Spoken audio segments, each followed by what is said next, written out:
Bonjour, bienvenue sur la chaîne Le Fruit de la Vigne.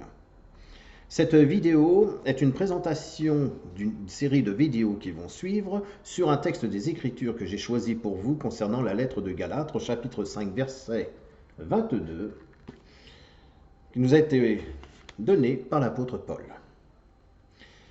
Mais le fruit de l'esprit, c'est l'amour, la joie, la paix, la patience, la bonté, la bénignité, la fidélité, la douceur, la tempérance.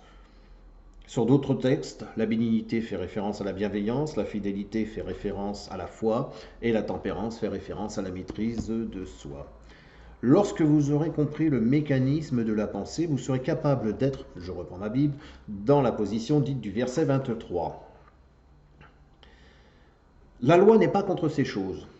Je préfère la traduction qui dit « Contre de telles attitudes, il n'y a pas de loi ». L'attitude, par définition, c'est la manière de tenir son corps, position que l'être animé lui donne, par ses propres réactions, et attention, retenez bien, sans contrainte extérieure. C'est ça qui est important. C'est le travail que vous faites en intérieur, et non pas le travail qui est fait par l'extérieur. Il ne faut pas de contrainte extérieure. Nous allons travailler sur ces 9 attitudes à découvrir.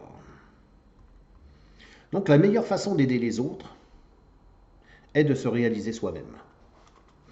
Les mots sont les moyens de transmettre les pensées sont le langage de l'esprit. Il nous faut atteindre un niveau satisfaisant de maturité.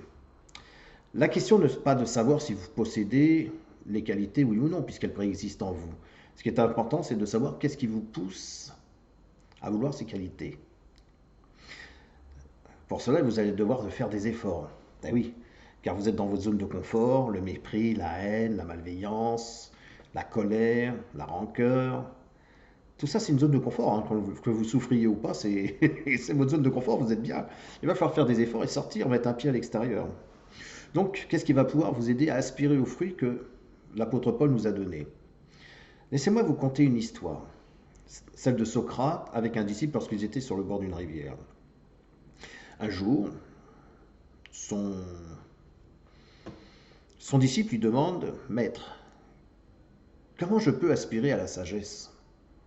Alors Socrate lui dit « Écoute, c'est simple, tu mets la tête sous l'eau, puis tu attends que je te donne l'ordre de la sortir. » Ah bon, l'élève s'exécute, puis à un moment donné, il commence à manquer sérieusement d'air, et il décide de sortir la tête de l'eau, bien sûr.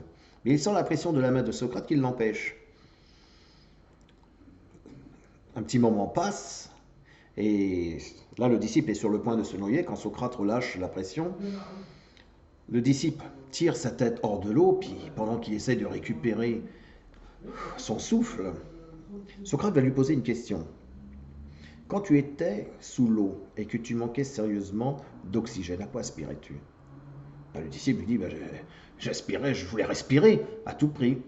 Et bien Socrate, il dit, fais de même avec la sagesse. Pour porter du bon fruit, il ne faudrait pas se juger sévèrement. Si je veux avoir le fruit que j'aspire, je dois apprendre de mes erreurs. Mais tant qu'on est dans le mal et le bien, ouais, je suis nul, ouais, de manière, je suis coléreux, ouais, de manière, j'y arrive pas, c'est trop dur, il y a trop d'efforts à faire, comment tu veux que j'y arrive? Non, ce qui est nul, c'est de penser tout ça. Ça, c'est vraiment nul. Alors qu'il vaut mieux se dire, mon comportement n'est pas encore approprié par rapport à ce que je veux obtenir. N'oubliez pas que vous avez des défauts, mais vous avez aussi des qualités. Une qualité, c'est bien un défaut qui, à un moment donné, a su se rendre utile. Pourquoi? Parce qu'à un moment donné, vous avez su apprendre de vos erreurs.